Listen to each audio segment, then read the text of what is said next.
YTN 뉴스 FM 슬기로운 라디오 생활, 안녕하세요. 아나운서 최영진입니다. 자, 출근길 날씨가 다소 쌀쌀했습니다. 그렇지만 낮부터는 기온이 크게 오르겠는데요. 오늘 서울의 한낮 기온은 16도로 예년 기온을 4도가량이나 크게 웃돌겠습니다. 일교차 크니까요. 건강관리 잘해주시고요. 코로나19 신규 확진자가 346명으로 일주일 만에 300명대로 내려왔습니다. 한편 오늘부터는 요양병원 만 65세 이상 입원 환자와 종사자를 대상으로 접종이 시작되는데요. 문재인 대통령 내외에도 오늘 오전에 아스트라제네카 백신 접종을 했습니다. 자, 어제 예방접종전문위원회가 아스트라제네카 백신과 혈전 생성 간의 연관성이 없다고 발표했는데요.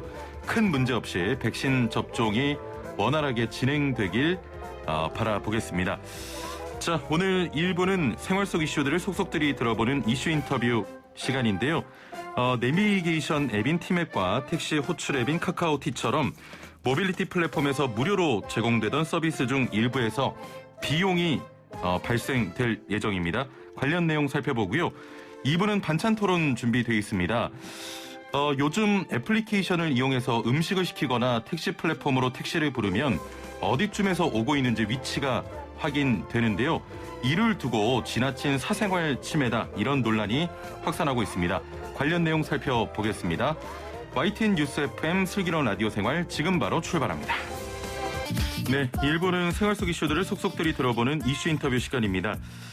조금 전 말씀드렸던 것처럼 내비게이션 앱인 티맵과 택시 호출 앱인 카카오티처럼 모빌리티 플랫폼에서 무료로 제공되던 서비스 중 일부에서 비용 발생이 예고되면서 무료로 소비자를 모아두고 이제서야 유료화하는 꼼수 아니냐, 이런 지적이 나오고 있는데요. 자세한 내용 살펴보겠습니다. 함께 말씀 나눌 분 모셔보죠. 안진걸 민생연구소장 전화 연결돼 있습니다. 소장님 나와 계시죠? 네, 안녕하십니까. 예. 자, 내비게이션 앱인 티맵과 택시 호출 앱 카카오티, 특히 티맵 같은 경우는 거의 70%의 국민들이 사용하고 있는데, 네, 그렇습니다. 어떤 부분이 유료화 된다는 겁니까? 현재 우리 티맵, 사실 저도 티맵이 깔아져 있는데요. 예. 우리나라 운전자 무려 1,300만 명이 쓰고 계십니다. 예. 시장 점유율 70%인데요. 그동안에는 뭐 요금이 한 달에 얼마 이렇게 나온 건 아니지만, 사실 우리가 스마트폰으로 어딘가를 이용하면 데이터 요금이 들지 않습니까? 그렇죠. 예. 특히 SKT가 운영하는 티맵이니까 예. SKT 고객들한테는 데이터 통화를 전혀 받지는 않았습니다. 예. 근데 다음 달 19일부터 타사 이용자뿐만 아니라 SKT 이용자까지 데이터 요금을 받는다는 것이거든요. 예. 이게 뭐 아주 많이 나오지는 않고 평균 48메가바이트 정도를 쓴답니다. 예. 일반 이용자들이. 금액으로 환산하면 한 1,100원꼴이 된다고 하는데요. 예. 근데 이건 일반 이용자 이거 평균이고, 하루 종일 티맵을 켜놓고 계시는 택시기사님들이라든지 대리기사님들이라든지 이런 분들은 훨씬 더 많이 나올 수가 있잖아요. 특히 또 화물차 기사님들도 계실 테고요. 맞습니다. 예. 그러니까 이제 운전으로 먹고 사시는 분들, 흔히 말하는 이런 입장에서는 당장 큰 부담이 될 수가 있는 거죠. 왜냐하면 특히 굉장히 열악하게 사는 분들이 많기 때문에 운전기사님들 중에 예. 알뜰폰에 가입해 있는 분들이 많을 겁니다. 자, 우리가 보통 무제한 요금제 7만 원, 8만 원 이때 가입돼 있는 분들은 예. 하루 종일 데이터를 사용해도 요금이 추가로는 안 나오잖아요. 그렇죠. 근데 알뜰폰 가입돼 있는 경우는 뭐 2만 원, 3만 원 요금 내고 있는 데이터가 다 정해져 있거든요. 예. 그걸 초과하게 되면 평균 1,100원이 아니라 몇만 원도 나올 수가 있습니다. 그래서 지금 운전을 먹고 사는 분들 사이에서 굉장히 지금 불만이 터져 나오고 있는 상황이고요. 예. 일반 이용자들 입장에서도 이제 프리첼의 추억이라고 이제 우리 국민들께서 비판하고 있습니다. 예. 예전에 그 싸이월드니 프리첼이 이렇게 유행하던 시절에 무료로 이렇게 사람을 모아놨던 프리첼이 갑자기 유료화를 한다 그래서 예. 국민들이 난리가 났고, 프리첼을 이용 안 하고 다 떠나가면서 프리첼 회사가 망하게 되는 어떤 그런 상황이 있었거든요. 저도 그때 당시에 커뮤니티에 쓰긴 썼는데 그때 유료화돼서 떠난 적이 있거든요. 맞습니다. 예. 저도 거기서 모임이 몇 개가 있었는데 예. 아마 그때 국민들의 감정이 이런 겁니다. 당장 유료화가 부담스러워서 떠나신 분도 있지만 아니 무료로 온갖 서비스 받아놓고 또 서비스 하다 보면 각종 광고들이 붙어있기 때문에 사실상 본인들의 이익을 얻는데 이용을 예. 해놓고 그래놓고 이제는 상당히 모았다고 생각하고는 어떤 플랫폼의 지위를 남용하여 갑질을 한다 이렇게 예. 생각하고 떠나신 분들이 많거든요. 근데 예. 이번에 팀앱에 대해서도 그런 비판이 자연스럽게 나오고 있는 상황입니다. 자, 그러면 좀 감정을 배제하고 객관적으로 한번 여쭤보겠습니다. 무료로 제공하다가 일정 부분 비용이 발생하거나 유료 서비스를 좀 도입하는 이런 상황들이 법적으로는 문제가 있는 건 아니죠? 예, 이 부분은 이제 조금 더 논의가 필요한데요. 예. 사실 지금 SK텔레콤이 팀앱을 이제 분사를 시킨 겁니다. 그러니까 자기 회사의 서비스 때는 일단 우리가 통신 3사를 고를 때 물론 이제 여기서 우리 국민들은 또 사실 근본적 불만이 있죠. 딱 통신 3사의 요금이나 서비스 거의 똑같기 때문에 일상적인 담합에 시달리고 있어서 다른 선택 여지는 많지는 않습니다만 그래도 SK텔레콤에서 팀앱이라는 서비스를 이용하면 그동안 데이터 요금을 안 들었다는 게 약간의 선택 요인은 될 수 있잖아요. 그래서 가입을 했던 건데 이제 분사를 해버렸다고 하면서 공정거래법이 예를 들면 특수관계인이나 또는 일정한 기업에게 명백하게 우대를 해주거나 특수한 거래 조건을 주면 금지하고 있다는 이유로 지금 유료화를 방침을 표방했거든요. 그것이 뭐 아주 일리가 없는 주장은 아닙니다. 냉정히 봤을 때요. 왜냐하면 이제 그 SK텔레콤이 그 팀앱이라고 자기 회사가 아닌 회사에게만 특별한 지위를 우대를 해주는 것이니까요. 대표적으로 안 받는 것으로. 그래서 그런 지적이 있는 건 사실입니다. 근데 그렇다면 똑같이 공정거래법 보면 시장 점유율이 50%가 넘는 사업자를 시장 지배적 사업자라고 합니다. 지금 팀앱은 시장 점유율이 70%거든요. 분명히 무료로 사람들을 모아서 시장에서 최고 강자가 된 겁니다. 70%. 그리고 팀앱이 완전히 이걸 무료로 해주는 것도 아닙니다. 정확히 보시면 제가 팀앱을 이용하다 보면 각종 광고도 나오고요. 그다음에 우리 목적지 선택할 때 보면 한 네 번째 칸에 항상 두 번째 칸에 광고가 들어있습니다. 그다음에 예전에는 없었는데 아마 우리 애청자 여러분들께서도 음성 광고도 나오는 거 알 겁니다. 갑자기 잘 길 안내하다가 음성 광고가 나오기도 합니다. 뭐 이런 것부터 시작해서요. 본인들도 그걸로 분명히 수익을 얻고 있는데 갑자기 또 돈까지 받겠다는 건데 이분은 공정거래법을 금지하고 있는 시장 지배적 지위자의 남용일 수가 있습니다. 그래서 지금 시민단체들에서도 반발하고 있는데 이런 부분에 대해서는 저는 뭐 공정거래는 신고를 해서 판단을 받아볼 필요도 있다고 보고 있고요. 그다음에 최근에 온라인 플랫폼 공정화라는 법률이 큰 화두가 되고 있습니다. 배달앱이라든지 이런 대리기사 어플이라든지 이런 데서 행포가 심하다 보니까 플랫폼 회사들의 행포를 금지해야 된다라는 지적이 있으면서 그 법 제정 논의가 있는데요. 저는 필요하면 온라인 플랫폼 공정화를 법률에서 무상으로 사람을 끌어모아서 소비자들의 동의 없이 분명히 약관에는 무료로 되어 있을 텐데 갑자기 그 약관을 변경하는 건데 그런 경우는 약관법에 문제가 있을 수도 있다고 보고 있고 그다음에 온라인 플랫폼 공정화 법률에서 그런 행위를 불공정한 행위로 금지하는 방법도 저희가 추진해야 된다고 보고 있습니다. 자, 지금 SK텔레콤 같은 경우는 팀앱이 분사가 되면서 이런 유료화가 되는 거고 지금 다른 통신사들도 각각 내비게이션 서비스 제공하고 있거든요. 맞습니다. 각자 통신사를 이용하고 있는 가입자들에게는 데이터를 무료로 제공하고 있는데 만약에 뭐 KT라든지 LG U+ 같은 경우도 회사를 따로 설립해서 이렇게 분사하게 되면 지금처럼 유료가 돼야 되는 겁니까? 그렇게 될 소지가 있는 것이죠. 물론 이제 여기서 이제 소비자들이 선택을 할 겁니다. 팀에 뭐 데이터 비용 든다는데 차라리 이제 원래 우리가 이용하지 않던 데로 옮겨야겠다는 분들도 있을 수 있잖아요. 기분 나빠가지고 그렇게 해서 이런 분도 있을 수 있는데요. 다만 이제 그리 옮겨도 이제 보통 자기 소속 이제 통신사 내부로만 가야만이 이제 요금이 안 들 수가 있는 건데, 근데 그 회사들도 분명히 이건 따라할 가능성이 높거든요. 악화가 양화를 구축하는 꼴이 되는 것이죠. 그래서 분명히 저는 나머지 이계 통신사 이 내비 서비스도 유리할 가능성이 높다 이렇게 보고 있습니다. 지금 이 플랫폼 유료화가 그다음에 팀앱만 지금 문제가 되는 것이 아니고 카카오티에서도 지금 일반 시민에게는 지금 데이터 요금에 우리가 이제 카카오 카카오티를 이용하면 데이터 요금이 일부 들지만 따로 과금을 하진 않잖아요. 예. 물론 카카오티도 이렇게 선택할 때 보면 물론 프리미엄 서비스니 해가지고 굉장히 비싼 서비스를 제시하고 있습니다. 그럼 더 빨리 오기 만들고 이것 때문에 이제 카카오티 이용자들의 불만도 있는데 지금 크게 문제가 되고 있는 것은 택시 기사님들에게 프리미엄 서비스라고 해가지고 큰 돈을 10만 원 가까운 돈을 한 달에 받고 서비스를 해주겠다는 발표가 된 겁니다. 월에 99,000원 내면은 뭐 택시가 더 잘 잡히고 이런 거 말씀하시는 거죠? 그러니까 이 기사님들 입장에서는 콜이 더 잘 잡히고 또 유리한 콜 또는 자기가 가고 싶은 방향의 콜이 잡혔을 때가 좋잖아요. 그 서비스를 해주고 무려 10만 원을 받겠다는 겁니다. 근데 그러면 이 카카오티에 대해서는 어떤 축이 있냐면요. 제가 어제도 카카오 대리 기사님을 만나가지고 여쭤봤습니다. 제가 예전에 대리기사 권익운동을 제가 계속하고 있거든요. 처음에 대리 시장이 그 중소업체들이 난입하면서 기사님들에 대한 갑질이 큰 문제가 됐습니다. 또 수수료 뭐 20% 30% 떼고 뭐 보험료도 엄청 받아가고 근데 투명하게 공개도 안 하고 그분들이 막 집회하고 시위하고 그럴 때 저희 시민단체 이제 연대에 도움을 했는데 카카오가 대리시장이 뛰어든다고 하니까 전국의 대리사님들이 환영을 했습니다. 이제 뭔가 나아지겠다. 대기업의 사회적 책임을 다할 거라고. 근데 웬걸 딱 들어와서 보니까 똑같이 수수료를 20%나 받는 겁니다. 그러니까 택시비보다 더 저렴하게 대리를 받는 경우가 많잖아요. 기사님들이. 22만 원 야외까지 갔는데 2만 원 받았는데 20%면 4,000원 떼가는 거거든요. 기사님 입장에서 굉장히 큰 부담이 되잖아요.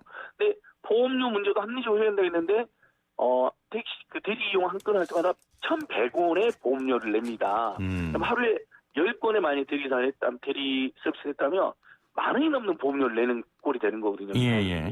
그럼 20일이면 20만 원 넘잖아요, 보험료가. 그러니까 결코 하나도 나아진 게 없고 오히려 더 피해가 심해졌다 해서 이분들이 요즘은 카카오 본사를 상대로 집회나 시위를 하고 계시거든요.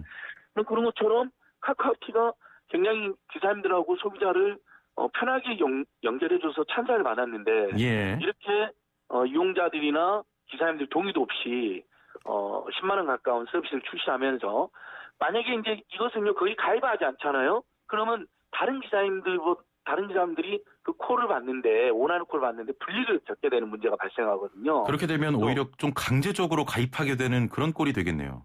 맞습니다. 그러니까 어쩔 수 없이 울며겨자먹기로 이제 가입하게 돼서 플랫폼을 장악하는 자가 최근에 이제 온라인 경제에서 많은 수익을 거둬들인다라는 이제 지적을 받는데 그걸 넘어서 행포, 갑질 이렇게까지 이제 비판을 받을 수밖에 없고 엄밀하게 말하면 이게 이제 아까 저희가 이게 법률 위반이냐 시장지배적 지위의 남용이다, 약관법의 위반이다, 제가 그런 소지가 있다라고 검토를 해봐야 된다고 그랬잖아요. 근데 다 그런 걸 떠나가지고 우리 국민들이 생각하는 건전한 자본주의적 사회상규나 건전한 자본주의적 관념에 위배되는 굉장히 불량한 상술이다, 사기성 상술이다라는 지적이 나올 수가 있습니다. 알겠습니다. 자, 이렇게 좀 논란이 되자 티맵 측에서는 6개월 동안 그 매달 100메가바이트의 데이터를 무상으로 제공한다. 데이터 이용료도 월에 1,000원, 2,000원 정도의 소액이 추가될 것이다. 이렇게 이야기를 하는데 자, 여기서 좀 우려는 뭐냐면 소액으로 시작된 비용이 점차 늘지 않을까. 이게 1,000원, 2,000원이지만 좀 시간이 지나가면 10,000원, 20,000원 더 추가되는 거 아닐까. 이런 우려가 있는데 이것에 대한 규제는 없습니까? 이런 부분에 대해서 이제 결국은 가입자들이 어쩔 수 없이 선택해야 되는 상황인데 정확하게 지금 아까 말씀드린 온라인 플랫폼 공정화라는 법률이 아직 제정이 안 돼 있는 상태입니다. 근데 우리 시청자들께서 배달앱을 생각하시면 될 것 같아요. 우리 소비자 입장에서 배달앱이 편하니까 배달앱을 이용했는데 예전에 이제 배달 서비스 보편화되면서 예전에 내지 않았던 배달 이용료도 내게 됐잖아요. 편의점 선택하는 대신에 2,000원, 3,000원, 많게는 4,000원까지 이런 불이익도 있을 수 있고요. 그 다음에 특히 배달앱에서 가장 문제가 됐던 그래서 결국 배달앱 때문에 온라인 플랫폼 공정화 법률이 논의도 있었던 건데 거기 입점에 있는 중소상공인들이 수수료를 무려 12%, 13%까지 받는다든지 10,000원짜리 하나 팔았는데 세상에 막 1,200원, 1,300원을 떼간다든지 그리고 뭐 상단에 노출시킬 때 한 달에 10만 원 가까운 돈을 내라고 한다든지 뭐 이런 행포들이 큰 문제가 되지 않았습니까? 그런데 그분들이 그걸 해야만 실제 살아남을 수 있으니까 너나 할 것 없이 거기에 가입해서 예전에 우리 그 중소상공인들이 동네 송부하던 것은 무슨 그 동네에 이렇게 책자를 배포하고 그랬잖아요. 간단한 또는 뭐 아파트 입구에 무슨 전단을 붙여놓는 이거는 그런 걸 했을 때 들었던 홍보비에 비해서 몇 배가 더 드는 그런 악영향이 있었거든요. 그럼 그리고 배달앱들이 처음에는 저렴하게 그 수수료를 물린다고 사람 모았다가 결국 소비자들에게는 배달 수수료를 그다음에 중소상공인들에게는 이용 수수료, 앱 이용 수수료라든지 그걸 건당 더 많이 받아내서 문제가 됐고 최근에 일부 인하하긴 했습니다. 이제 국민들께서 다 그걸 지적하니까 티맵이라든지 카카오티가 또 나머지 플랫폼 사업자들이 그러지 말라는 법이 없습니다. 더 올릴 수도 있습니다. 근데 선택의 여지가 없으니까 시장 점유율이 70% 이렇게 되니까요. 물론 이제 저는 우리 소비자들도 가만히 있지는 않을 겁니다. 제가 이렇게 강하게 질타하는 것처럼 뭐 타사로 옮겨간다든지 이런 이제 저항이라든지 보이콧 움직임도 있을 수 있습니다. 근데 또 비슷한 예가 있었는데 최근에 그 구글이 갑자기 자사 애플 다운을 받았고 애플을 쓰는 사람들에게 인앱 결제를 강요하고 그 수수료를 30%를 받겠다 해서 큰 문제가 됐습니다. 그거 역시 구글이 인앱 결제를 강요 안 하고 게임에는 수수료를 받지를 않았거든요. 그래서 많은 어플 서비스를 개발한 벤처기업이나 중소기업들이 구글 어플 시장에 구글 어플 마켓이라 그것을 앱마켓이라고 그러는데 앱마켓에 입점을 했죠. 그래서 구글이 덩치를 엄청 키운 겁니다. 앱마켓에 시장 점유율 세계적으로 60% 정도가 된 거거든요. 그러니까 이제 시장 점유율을 남용해가지고 갑자기 다 너희들은 우리 결제 수단을 써야 된다 강제하고 수수료는 무려 30%를 내라는 겁니다. 그럼 어떻게 되겠습니까?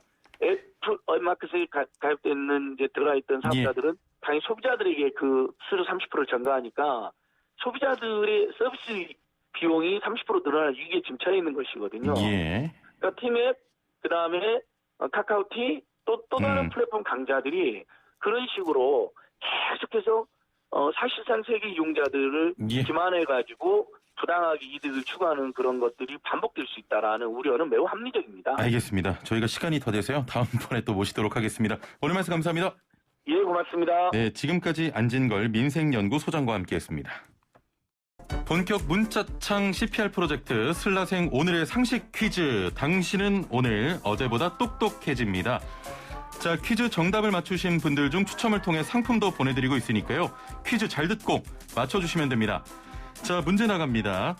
사전적으로는 유동성이나 이동성, 기동성을 의미하는 단어지만 일반적으로 사람들의 이동을 편리하게 하는 데 도움을 주는 각종 서비스나 이용수단을 폭넓게 이야기하는 단어인데요. 앞서 이야기했던 내비게이션 애플리케이션이나 택시 애플리케이션도 이 모빌리티 플랫폼에 속합니다. 이 단어는 무엇일까요? 1번 모빌리티, 2번 모바일, 3번 그티. 네, 정답 아시는 분은 단문 50원, 장문 100원의 유료 문자 샵 0945번, 우물정 0945번으로 정답 보내주시면 되고요. 스마트폰 사용하시는 분들은 YTN 라디오 애플리케이션으로도 정답을 보내실 수 있습니다. 추첨을 통해서 선물 증정을 하는데요. 선물 소개해드리죠. 건강한 건강식품 전문점 백세라이프에서 활력소 침향 청신단 3천 선물 세트와 로얄 아르간 커넬 오일 선물 세트, 영화, 드라마, 예능, 다큐멘터리, 애니메이션을 무제한 감상할 수 있는 왓챠에서 프리미엄 1개월 이용권, 요리하는 천하장사 박광덕의 감칠맛 나는 국물 해물 디포리 다시팩, 88년 전통의 이탈리아 명품 커피 일리커피에서 프리미엄 스틱 원두 커피 세트를 선물로 드립니다. 많은 참여 부탁드립니다. 네, 슬기로운 생활을 위한 생활백서 매주 화요일은 알아둬야 손에 한 번은 생활법령을 알아보겠습니다. 생활 속 각종 분쟁들 법을 알면 답이 보입니다. 오늘 함께할 법제처의 김유미 사무관 전화 연결되어 있습니다. 사무관님 안녕하세요. 네, 안녕하세요. 네, 자 먼저 건물을 지으려다 막힌 오늘의 사연부터 만나보죠.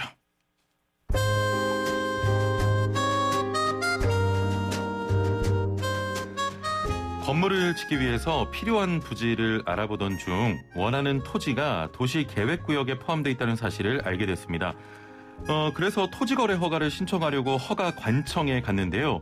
담당 공무원에게 문의했더니 농지인 땅을 대지로 변경하면 허가가 가능하다는 답변을 받았습니다. 이 답변을 믿고 본격적으로 건축 준비를 했는데요. 그런데 허가관청에서 갑자기 다른 법령상의 이유로 허가할 수 없다고 합니다. 허가관청의 답변을 믿고 건축 준비를 진행했는데 이렇게 갑자기 허가 신청을 불허해도 되는 건가요? 네, 허가관청의 답변만 믿고 건축 준비를 하고 있었는데 갑자기 허가할 수 없다.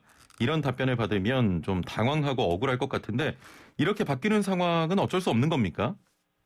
네, 이런 억울한 상황이 발생하지 않도록 하기 위해서 행정법령을 집행할 때 필요한 원칙과 기준을 정립해서 국민들의 혼란을 줄이고 보다 법을 쉽게 이해할 수 있도록 행정기본법이 제정돼서 이제 시행이 되는데요. 예. 행정법령은 국가법령 5,000여 개 중에서 4,600여 건으로 국가법령의 약 92%를 차지하고 있는데요. 민사, 형사, 상사 분야의 민법, 형법, 상법이 있는 것과는 달리 그동안 법의 적용과 원칙의 기준이 되는 기본법이 행정법령에는 없었습니다. 예. 그래서 법제처는 행정법령의 기본법인 행정기본법 제정안을 마련해 왔는데요. 작년 7월에 제정안을 국회에 제출하고 올해 2월 26일 국회 통과를 거쳐서 드디어 오늘 3월 23일 시행이 됩니다. 아, 오늘 시행이 되는군요. 네. 예. 자, 행정기본법 어떤 내용이 포함이 됐습니까? 네, 행정기본법에서는 판례와 학설로 확립되어 왔던 평등의 원칙, 비례의 원칙, 신뢰보호의 원칙 등 행정의 법 원칙을 법령으로 이제 명문화를 했는데요. 예. 그중에서 행정기본법 제12조 제1항에서는 행정청은 공익 또는 제3자의 이익을 현저히 해칠 우려가 있는 경우를 제외하고는 행정에 대한 국민의 정당하고 합리적인 신뢰를 보호하여야 한다고 신뢰보호의 원칙을 규정하고 있습니다. 예. 행정기본법이 제정되기 전에는 이러한 신뢰보호 원칙이 법령으로 규정되어 있지 않아서 재판을 통해 다퉈야만 권리로서 인정을 받았는데요. 이제 앞으로는 이제 사례와 같은 경우에도 이제 법에 명문화된 권리로서 재판 없이 예. 사전의 권리를 주장할 수 있게 됩니다. 예. 즉 행정기본법 제12조 1항에 따라서 건물을 짓는 행위가 공익 또는 제3자의 이익을 현저히 해칠 우려가 있지 않다면 허가기관으로부터 얻은 답변이라는 정당하고 합리적인 신뢰를 보호받을 수 있게 됩니다. 이렇게 되면 결국 우리 국민들이 더 편해지고 좀 신뢰할 수 있게 됐네요. 네, 그렇습니다. 예.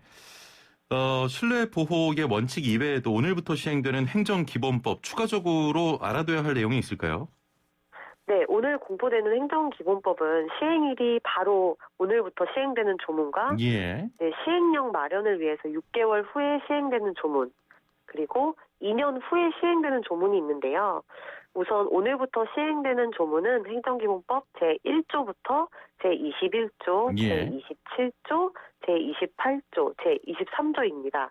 제35조입니다. 네. 예. 우선 행정기본법 제4조에서는 행정이 공공의 이익을 위해서 적극적으로 추진되어야 한다고 규정해서 예. 행정의 적극적인 추진 의무를 법령에 아예 명시를 했고요. 예. 제8조부터 제13조까지는 합리적인 이유 없이 국민을 차별해서는 안 된다는 평등의 원칙, 그리고 행정청이 권한을 남용하거나 권한의 범위를 넘어서는 안 된다는 권한 남용 금지의 원칙 등 이러한 행정의 법 원칙을 규정하고 있습니다. 예.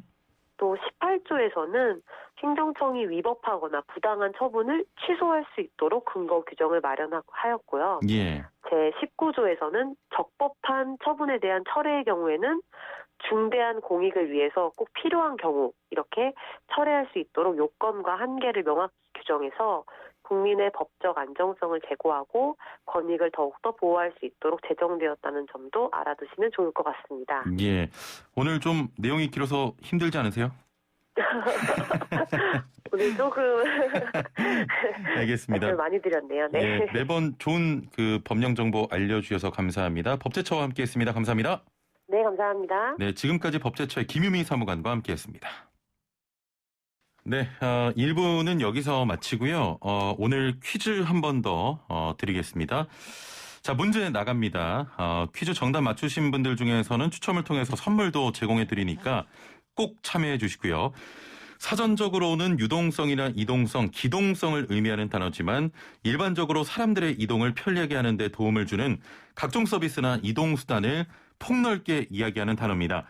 자, 오늘 1부에서도 이야기했던 내비게이션 애플리케이션이나 택시 애플리케이션도 이 모빌리티 플랫폼에 속하는데요. 이 단어는 무엇일까요? 1번 모빌리티, 2번 모바일, 3번 큐티. 정답하시는 분은 단문 50원, 장문 100원의 유료 문자 샵 0945번, 우물정 0945번으로 정답 보내주시면 되고요. 7117번님 정답과 함께 오답 보내주셨는데 4번 모발. 자, 3830번님 2번 모바일, 5228번님 모바일입니다. 자, 오답이고요. 오늘 정답 참여자분들은 굉장히 많으신데 유튜브 인구가 굉장히 적네요. 유튜브로도 함께 해주시면 되겠습니다. 57분 날씨와 교통정보 듣고 11시 정각 2부 반찬 토론으로 찾아뵙겠습니다. 네, 슬기로운 라디오 생활 2부 생활에 도움이 되는 숫자 뉴스로 시작합니다. 먼저 첫 번째 숫자는 1,500원입니다.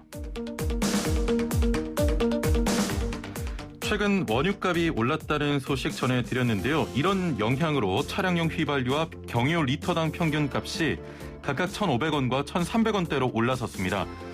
자, 3월 셋째 주 전국 주유소 리터당 평균 휘발유 값은 전주 대비 18.8원 오른 1,517.4원인데요.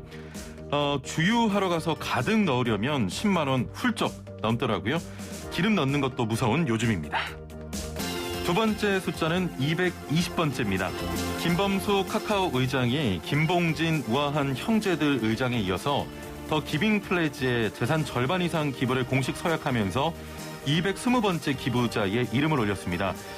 이로써 IT 업계에 흐르고 있는 ESG 경영 기조가 한층 가속화된 것인데요. ESG 경영이란 친환경 경영과 사회적 책임 경영, 경영의 투명성을 합친 경영을 의미합니다. 네이버, NC소프트, SK와 같은 기업들이 ESG 위원회를 설치하고 중소기업 지원과 같은 활동들로 ESG 경영 강화를 위해 노력하고 있다고 하는데요. 사회적, 윤리적 경영인 ESG 경영이 새로운 경영 흐름으로 자리 잡을 것 같습니다. 세 번째 숫자는 3,500명입니다.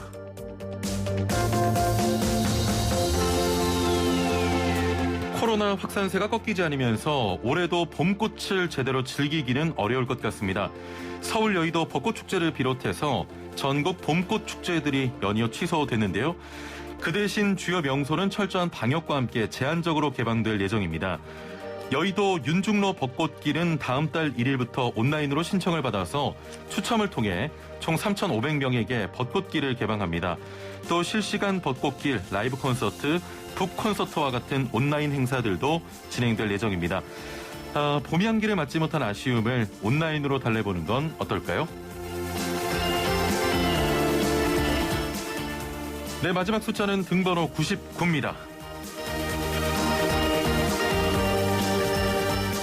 99번을 등에 새기고 메이저리그에서 뛰고 있는 유현진 선수가 대체불가 선수 평가를 받았습니다. 빅리그 30개 구단에서 대체불가 선수를 한 명씩 선정한 건데요. 토론토 블루제이스에서 류현진을 꼽으며 마운드에 없어서는 안 될 대체불가 에이스란 평가를 받았습니다. 류현진 선수가 건강하게 시즌 준비해서 한국의 위상을 높일 수 있길 응원하겠습니다. 지금까지 생활에 도움이 되는 숫자 뉴스였습니다. 요즘 애플리케이션을 이용해 음식을 시키거나 택시 플랫폼으로 택시를 부르면 어디쯤에서 오고 있는지 위치가 추적이 됩니다. 또 재택근무가 시작되면서 일부 기업에서는 GPS를 활용해 직원의 근태를 관리하기도 하는데요. 업무 중에 노동자의 위치가 GPS를 통해 알려지고 있는 건데 이런 상황을 두고 의견이 분분합니다. 업무를 위해서 필요한 방안이다. 아니다. 지나친 사생활 침해고 과도한 감시행위다. 자, 업무 중 GPS를 통한 위치 제공. 여러분은 어떻게 생각하시는지요? 애청자 여러분의 참여로 더욱 풍성해지는 반찬 토론, 단문 50원, 장문 100원의 유료 문자 샵 0945번으로 의견 보내주시면 함께 이야기 나눠보겠습니다. YTN 라디오 애플리케이션과 유튜브 보이는 라디오 댓글창으로도 참여 가능합니다. 자, 그럼 오늘도 함께 말씀 나눌 한국인사이트연구소 전민기 팀장 나오셨습니다. 팀장님 안녕하세요. 네, 반갑습니다. 전민기입니다. 반찬 토론은 목요일 전문 코너인데요. 네. 왜 화요일 날 오셨습니까? 저는 이 시간이 매일 된다는 걸 좀 보여드리려고요. 네. 매일 나올 수 있어요. 자리를 좀 노리겠다. 네, 그런 게 없지 않아 있죠. 네. 자, 저희가 퀴즈를 2부에서도 드리면서 나오신 게스트분들이 그 힌트를 좀 주고 계시거든요. 그래요? 예. 퀴즈 한 번만 더 나갈게요. 네. 사전적으로 유동성이나 이동성, 기동성을 의미하는 단어지만 일반적으로 사람들의 이동을 편리하게 하는 데 도움을 주는 각종 서비스나 이용 수단을 폭넓게 이야기하는 단어입니다. 자, 1부에서도 얘기했던 내비게이션 애플리케이션이나 택시 애플리케이션도 이 모빌리티 플랫폼에 속하는데요. 이 단어는 무엇일까요? 1번 모빌리티, 2번 모바일, 3번 큐티. 자, 정답 아시는 분은 단문 50원, 장문 100원의 유료 문자 샵 0945번으로 보내주시면 되겠습니다. 힌트가 있을까요? 힌트는 여러분들 마음속에 있는 것 같습니다. 이 뭐야? 제가 정확히 지금 제가 정확히 잘 답을 모르겠는데요, 이거. 아, 그래요? 네. 예. 이런 또 힌트는 처음이네요. 알겠습니다. 자, 좀 본격적으로 이야기 나눠보겠습니다. 네. GPS를 통한 동선 파기라는 게 우리가 배달앱이나 택시 이용할 때 얼마나 걸리는지 이렇게 뭐 점선으로 확인이 되잖아요. 그렇죠. 그런 걸 말하는 거죠. 맞습니다. 이제 위치 정보 시스템 GPS라고 하죠. 그걸 예. 활용해가지고 인공지능 기술 바탕으로 한 예측 시스템인데, 뭐 예를 들면 택시 같은 경우 최근에 이제 앱을 통해서 우리가 배차를 받게 되면 예. 그 배차된 그 차의 위치가 고객에게 실시간으로 전달됩니다. 예, 그렇죠. 차량이 조그맣게 해서 이동되는 모양 보이실 수 있을 거예요. 예, 그리고 예. 이제 요즘에 배달 앱 같은 경우도 뭐 저도 많이 시켜 먹는데 배달원의 위치가 뭐 자전거지 아니면 오토바이인지 자동차인지 실시간으로 이동하는 걸 보여주거든요. 그래서 예. 우리 집 가까이 어느 정도까지 와 있는지도 보여줄 수 있는 그런 상황이에요. 뭐 여기다 더불어서 이제 코로나 때문에 우리가 재택근무를 시행하죠. 예. 그래서 이제 주 52시간 시행 당시 시점에서도 이제 이런 것들이 새로 생겨났는데, 그러니까 재택근무를 제대로 하는지 이 사람이 근무 시간에 집에 안 있고 어디 나가 있는 건 아닌지 이런 걸 좀 보기 위해서도 활용됐고요. 그다음에 이제 뭐 업무용 휴대전화 앱에 설치한다든지 아니면 차량에다가 이 GPS를 장치를 설치를 합니다. 예. 그래서 한 IT 기업에서는 그 위치 정보 시스템 기능 활용해가지고 근무 인증할 수 있는 그런 서비스를 또 제작하기도 했어요. 예. 그래서 프로그램에 재택근무지 GPS 정보 미리 입력하면은 해당 위치 100m 이내에서만 이제 출퇴근이 가능한 건데, 결국에는 뭐 사실은 저희도 그 앱이라든지 여러 인터넷 사용하면서 그 위치 정보 동의하잖아요. 예, 예. 우리도 사실은 그 위치 정보가 뭐 여러 회사들한테 노출이 돼 있는 상황인데, 어쨌든 근무하시는 분들 입장에서는 계속 나의 어떤 움직임을 회사랑 그다음에 고객들이 파악하고 있다라는 게 좀 부담이 될 수도 있다라는 그런 생각들이 있으신 거죠. 본인의 동선이 다 노출이 되고 공개가 된다. 네. 이게 좀 과도한 거 아니냐 이런 입장이고요. 그렇습니다. 유튜브로 조셉팡님께서는 전민기 팀장님 오늘도 반갑긴 한데 힌트가 좀 몹쓸 힌트네요라고. 아니 미리 좀 저한테 그걸 힌트를 주시지 그냥 갑자기 물어보셔가지고. 예, 저희는 원래 다 갑자기 여쭤봅니다. 네, 그 질문을 제대로 못 들었어요. 예, 이거. 갑자기 여쭤본 분들 중에 가장 몹쓸 힌트를 오늘 주셨고요. 그리고 이기 선상님께서는 형제님 배 아프세요? 불편하신 것 같은데라고 하셨는데 오늘 좀 불편해 보이셨나 봐요. 배 아픈 게 아니고 오늘 허리가 좀 안 좋습니다. 이지화 천사님께서는 퀴즈 낼 때 좀 형진 아나운서님 귀찮게 해달라고. 제가 요즘 힌트 질문 드리면서 좀 노래도 부르고 이렇게 되거든요. 네네. 제작진이 좀 굉장히 귀찮게 하고 있어서 예. 좀 불편하다는 말씀 좀 드리겠습니다. 이렇게 반응이 없으십니까, 오늘 팀장님? 아니 그거 뭐 개인의 어떤 생각에 제가 뭐 이렇게 저렇게 할 말이 없네요. 알겠습니다. 자, 다시 돌아와서 네. 이게 지금 GPS를 통한 동선 파악이 좀 논란이 되고 있는 건데 네. 사실 업무에 따라서는 어느 정도 필요한 정보 아닙니까? 근데 이제 우리 입장에서는 편리하긴 해요. 예. 왜냐면은 이제 배달 뭐 몇 분 남았다라고 하지만 그래도 어느 정도 왔는지 궁금한 입장에서는 예. 그 보여주는 게 뭐 나쁘지 않은 것 같은데 이제 문제는 뭐냐면 이거 종사하시는 분들이 좀 과도한 업무 스트레스를 좀 호소하시거든요. 그러니까 예전에 사실은 시간만 고지해도 됐던 것들을 예. 어디 가고 있는지까지 그리고 심지어 뭐 차가 막혀가지고 어디 오래 서 있으면 전화가 온다는 거죠. 왜 거의 다 와가지고 안 오시냐라든지 예. 그 좀 그런 입장에서는 굉장히 좀 힘들다라는 그런 분들도 계시고 예. 그다음에 이제 특히 배달앱의 경우는 중간에 뭐 다른 뭐 집에 들렀다 오는 경우도 있게 되는 거죠. 그렇죠. 예를 들어서 뭐 여러 가지 물건을 동선에 따라서 이제 배달을 하시기 때문에. 예. 근데 이제 그럴 경우에 좀 재촉받게 되면은 마음이 급해져서 서두르게 되면은 좀 사고의 위험도 있다는 거예요. 아. 그래서 어느 정도 걸리는지 알릴 필요는 있는데 예. 실시간 위치까지 알려주는 게 필요할까? 예. 사실은 과해지면 과해질수록 사람들이 느끼는 어떤 편리함은 커져가지만 그게 필요 이상일 경우도 있거든요. 예, 그래서 예. 과거에 전화로 음식 배달하던 시절 생각만 하면은 정말 말 그대로 TMI죠. 예전에 우리 잘 기다렸잖아요. 전화해가지고 무조건 왜 안 오죠? 조금 전에 출발했습니다 해도 기다렸었는데 예, 예. 그 동선까지 우리가 쭉 보면서 마치 뭐 경찰도 아니고 예. 과도한 정보 제공에 좀 소지도 있다는 거예요. 아, 그렇군요. 네. 자, 여러분의 생각도 궁금한데요. 애청자 여러분, 이런 GPS를 통한 동선 파악, 지나친 사생활 침해다, 아니다, 서비스를 위해서 필요하다. 여러분의 의견 보내주시면 함께 이야기 나눠보겠습니다. 단문 50원, 장문 100원의 유료 문자 샵 0945번으로 보내주시면 되고요. YTN 라디오 유튜브 또 애플리케이션으로도 참여 가능합니다. 또 전민기 팀장과 제가 그냥 역할을 나눈 것뿐이고요. YTN 라디오의 입장은 아니라는 점을 거듭 말씀드리겠습니다. 그럼 팀장님은 이게 좀 사생활 침해다 이렇게 보시는 겁니까? 좀 과하다는 측면에서 보고 있는 거죠. 예. 그러니까 나중엔 그러면은 뭐 화면으로 공개될 것 같아요. 마치 CCTV처럼 이 사람이 어디서 어디로 움직이고 있는지 신호에 예. 걸렸는지 안 걸렸는지 이게 뭐 어디까지 우리가 공개해줘야 될 건지 그 예. 부분에 대해서는 생각을 해야 되는 거고 지금은 편리한데 사실은 재택근무 있잖아요. 예. 우리도 그 대상이 될 수 있다는 거예요.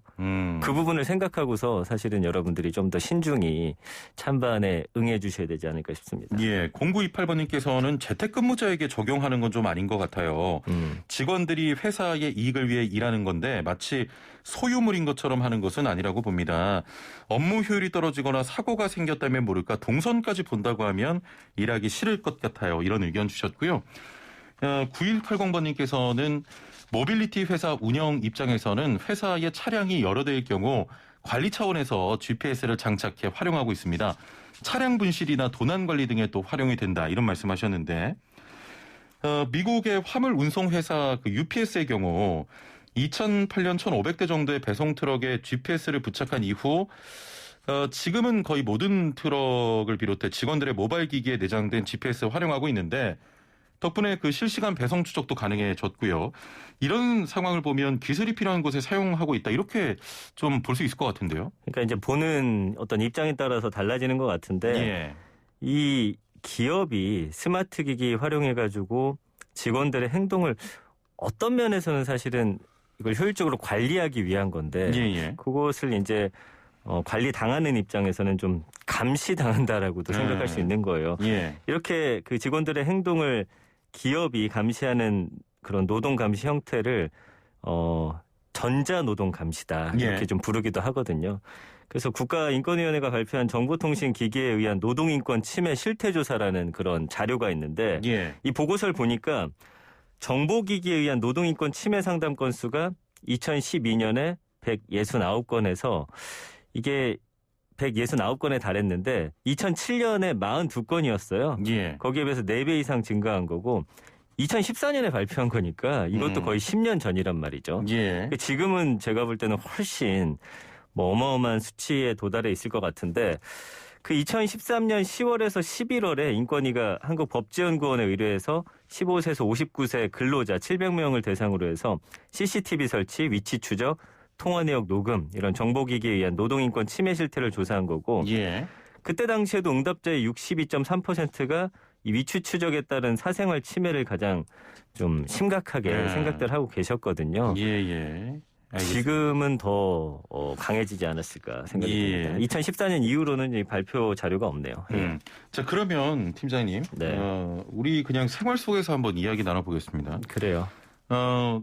제가 아는 팀장님은 성격이 굉장히 급하시고, 네. 화도 잘 내시고, 택시 부른 다음에 오는 거 확인 안 하십니까? 저는 근데 그걸 막 이렇게 계속 보고 있진 않아요. 예. 그리고 그게 보고 있다고 해서 그 택시가 더 빨리 오는 거 아니잖아요. 보고 있는 상황에서 10초라도 더 빨리 온다고 하면 계속 보고 있겠죠. 그러나 이미 잡힌 상황에서 그 교통 상황에 따라서 오시는 건데 그거 전화해가지고 왜 다 오셔가지고 안 오시냐 이렇게 막 화내는 분들도 있다고 하더라고요. 그거는 좀 과합니다만. 예. 아니 그러면 음식 시키고 어디쯤 오는지 확인 안 합니까? 아니 뭐 너무 안 올 경우에는 그럴 수 있는데 그걸 뭐 계속 들여다보고 있습니까? 예. 그거 계속 보고 계세요? 그리고 계속 왜 안 오냐고 막 전화하고 그러세요? 아니요. 안 오냐고 전화하진 않는데 좀 가끔은 계속 보고 있습니다. 근데 거기 시간이 이제 고지가 되잖아요. 줄어들잖아요. 예. 근데 그 위치까지 꼭 봐야 할 그런 이유가 있을까 좀 생각이 드네요. 갑자기 제가 좀 잘못한 사람 같네요. 아니, 뭐 그렇지는 않습니다. 자, 이런 경우도 있지 않습니까? 그 기업에서는 사실 영업사원의 경우 각 지방에 흩어진 직원들이 일하는지 사실 일일이 확인하기 어렵기 때문에 최소한의 조치다 이런 또 의견도 있는데 그렇죠. 또 최근 재택근무 관련해서도 직원들의 위치 정보 확인해서 근무 상황을 관리하는 데 또 활용하기도 했거든요. 그렇죠. 그런 생각이 드네요. 사실은 회사 안에 우리가 눈으로 바로 코앞에 보고 있어도 일 안 하는 분들이 있거든요. 근데 뭐 그거 집에 있다고 위치 추적한다고 그분들이 일할까요? 이제는 자기가 성과 낸 만큼 또 회사에서 인정받는 그런 세상인데 이 뭐 어린애들도 아니고 집에 있나 없나 감시할 필요가 있나. 그리고 지금도 그 시간을 좀 탄력적으로 근무하는 분들도 계시고 그렇잖아요. 자율권이 상당히 많이 주어지고 있거든요. 그러니까 내가 어느 정도 일했니 업무 양으로 보여주는 거지 그 시간으로서 그걸 채우는 그런 세상은 아닌 것 같고요. 그다음에 왜 범죄자들의 위치 추적도 우리가 조심스럽게 진행이 되잖아요. 이 범죄자들의 인권에 대해서 이야기하기도 하고요. 뭐 위치 추적 발찌라든지 이런 것들. 근데 노동자에게는 너무 좀 그런 논의 없이 기업이 좀 밀어붙이는 거 아닌가라는 좀 생각도 있어요. 저는. 그래서 국제노동기구가 이미 20년 전에 채택한 근로자의 개인정보 보호 위한 그 실행 규약 보면은 근로자에 대한 연속적인 모니터링은 원칙적으로 금지되고 예외적으로 근로자의 보건 안전이나 사용자의 재산 보호를 위해서 필요한 경우로만 한정한다. 이렇게 써 있습니다. 그리고 우리나라 국가인권위원회도 10년 전에 사업장 전자감시를 규제하는 별도 법률을 제정해야 한다 이렇게 권고하고 있거든요. 최근에 개인정보 보호 촉구하는 일련의 판결을 계기로 해서 과학기술 발전뿐만 아니라 그 부작용을 치유하는 데도 박차를 가해야 한다라는 주장도 있고요. 그 유명 제약사가 영업사원들에게 업무용 태블릿 PC 지급할 때 거기다가 이제 개인 위치 정보 수집, 이용, 제공 동의서 요구하면서 좀 논란이 일기도 있었거든요. 어딘지 확인하려고 영업사원들. 좀 많은 의견들이 올라오고 있는데요. 3562번님 절대 사생활 침해라 생각되지 않는다의 한 표입니다. 슬라생 화이팅 반찬 토론 재밌어요. 영원하길 바랍니다 하셨고 0524번님 배달 중에 화장실이나 주유를 해야 하기도 하고 어쩔 땐 집에서 콜을 받을 때도 있습니다. 사생활 침해 맞고요. 적어도 픽업 후에 위치 정보 노출이 돼야 한다고 생각합니다. 라고 또 하셨습니다. 4631번님 택시기사인데요. 과도하다고 봅니다. 시간만 보이면 된다고 생각합니다. 자 0928번님. 자 그럼 이렇게 합시다. 근로자들 GPS로 동선 파악하시고 근로자들 핸드폰으로 상사 또는 오너의 위치 정보도 실시간으로 전송해 주십니다. 관리자분들도 일 잘하고 있는지 서로 확인합시다. 이렇게 괜찮은데요. 출장 나갔다 들어오실 때 다들 들어오겠네요. 9233번님 기술의 발전이 인간을 통제하는 상황으로 이미 접어든 것 같습니다. 넘지 말아야 할 선을 스스로 넘어서는 안 되죠. 라고 하셨네요. 다양한 의견들 감사하고요. 자, 사례 하나만 더 살펴보겠습니다. 이건 우리의 의견이 일치할 것도 같은데 산불 감시원의 업무에서 GPS 기반의 스마트 단말기가 사용되고 있습니다. 과거에는 무전기로 좀 상황을 보고했는데 지금은 스마트 단말기로 산불 감시원이나 전문 예방 진화대가 산불 영상과 발화지를 중앙 산불 상황실로 전송해서 산불에 대응을 하는 건데 이것도 사실 도입 초반에 굉장히 논란이 됐었거든요. 그런데 지금은 거의 모든 분들이 또 활용하고 있고 이렇게 안전과 관련된 부분에서는 사용하는 게 필요하지 않나 이런 생각도 해봅니다. 그러니까요. 당시 산불 감시원 분도 30분 넘게 바뀌지 않으면 상황실에서 바로 호출이 와서 뭐 화장실도 식사도 제대로 할 수 없다 이렇게 호소를 하기도 했었어요. 그 당시에. 그러나 이제 정말 긴급한 상황에서는 뭐 예를 들어서 산불 이렇게 하시다가 쓰러지신다든지 했을 때는 사실은 그 위치 추적 통해서도 그분들을 구해내야 하는 그런 상황도 발생을 하잖아요. 예. 그러니까 그 부분에 있어서는 좀 필요하다라는 좀 생각이 들기도 하네요. 예. 이런 위치 추적 좀 법적으로 이야기 나눠보고 싶은데 네네. 법적으로는 문제가 없는 겁니까? 이게 이제 현행법상 상대방의 동의만 있으면 위치 예. 추적하는 건 불법이 아닙니다. 우리도 이제 앱 같은 거 깔 때 거기서 동의할지 동의하죠. 말지. 예. 그렇죠. 저 같은 경우는 앱을 사용할 때만 동의를 하고 있는데 그렇죠. 예. 그 법적으로는 그래서 말씀드리는 거는 불법은 아니다. 그러나 이제 기업들이 아까처럼 요구하는 경우에 예를 들어서 신입사원이 들어가가지고 저는 위치 정보 동의할 수 없습니다라고 말할 수 있을지 그 부분에 대해서는 좀 그거는 좀 어려울 것 같아요. 쉽지 않은 상황이 돼요. 예. 그렇지만 어쨌든 최근에 코로나19 이후에 재택근무 매뉴얼도 또 등장을 하고 있고요. 예. 위치 정보 보호 및 이용 등에 관한 법률 제15조를 보면은 정보 주체 동의를 얻지 않은 위치 정보 수집을 금지하고 있습니다. 예. 그래서 재택 근무자부터 그 위치 정보를 수집하려면 사전에 수집 이용 목적, 항목, 정보 보유 이용 시간 이런 것들을 동의하거나 거부가 가능하거든요. 예. 근데 이제 말씀드린 대로 상황상 좀 쉽지 않은 경우도 있을 것 같아요. 대다수가 회사에서 위치 정보 추적 동의하는데 예. 저는 거부합니다라고 하기도 쉽지 않을 것 같고. 그렇습니다. 그래서 이런 걸 고지한 후에 근로자 동의를 받아야 하고 사용자는 근로자에게 동의를 강요해서는 안 되는데 예. 이제 뭐 갑을 관계에서 이 동의가 의미가 없죠, 과연 사실. 동의가 될 것인지 이런 좀 문제가 생길 것 같네요. 예. 2803번님은 위치 추적은 족쇄라고 또 말씀하셨고요. 애플리케이션으로 이지화 천사님께서는 사생활 침해 아니다. 모바일 주문하면 당연히 개인정보가 누출되는 건 당연하다. 개인정보를 누출하지 않으면 배달 서비스를 이용을 하면 안 되지 않은가.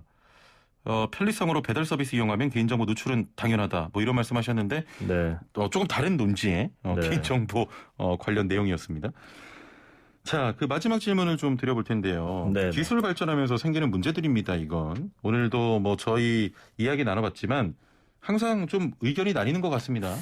그러게요. 이게 세상이 좀 빠르게 바뀌잖아요. 예. 거기에 대한 어떤 법률 같은 게 제대로 마련되기 전에 이런 것들이 좀 미리 앞서서 나오기 때문에 새로운 기술이 등장할 때마다 사실은 생기는 문제고 저희도 참 반찬 토론 통해서 이런 문제 여러 번 다뤘잖아요. 법이 좀 느려.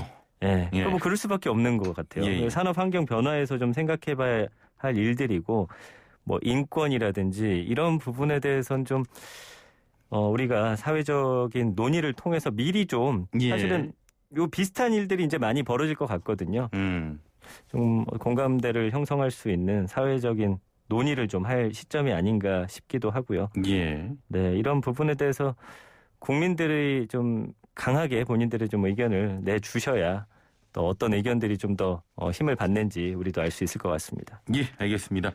자, 오늘 말씀은 여기까지 듣도록 하겠습니다. 감사합니다. 네, 힌트는 가장 긴 글자가 아닐까 싶네요. 뭘 이제 와서 뭘. 중간에 생각이 났어요. 됐어요. 네. 자, 지금까지 한국인사이트연구소 전민기 팀장과 함께했습니다. 감사합니다. 감사합니다. 네, 오늘 퀴즈 정답은 1번 모빌리티였고요. 3168번님께서는 정답 2번 모바일입니다. 그냥 찍어요. 3880번님 3번 큐티. 형진이 큐티 하셨는데 이런 분 선물 드리면 안 되나? 자, 저희가 제작진이 추첨을 통해서 문자를 보내드리겠습니다. 자, 지금 흘러나온 노래 쿨의 아로하인데요. 유튜브 보이는 라디오 보시면 옆에 제 사진이 걸려 있는데 제 사진이 그 쿨의 이재훈 씨를 닮았다고 오늘 하루 함께 해준 PD께서 이 노래를 또 선곡을 했습니다. 전혀 안 닮은 것 같은데. 자, 이 노래 띄워드리면서 인사드리고요. 매일 클로징 때는 좀 음식을 추천해 드리는데 오늘 추천 음식 낮에는 봄 기운이 완연하다고 합니다. 그래서 봄나물을 넣은 비빔밥 추천하겠습니다. 점심 맛있게 드시고요. 저는 내일 다시 찾아뵙겠습니다. 최영진이었습니다. 고맙습니다.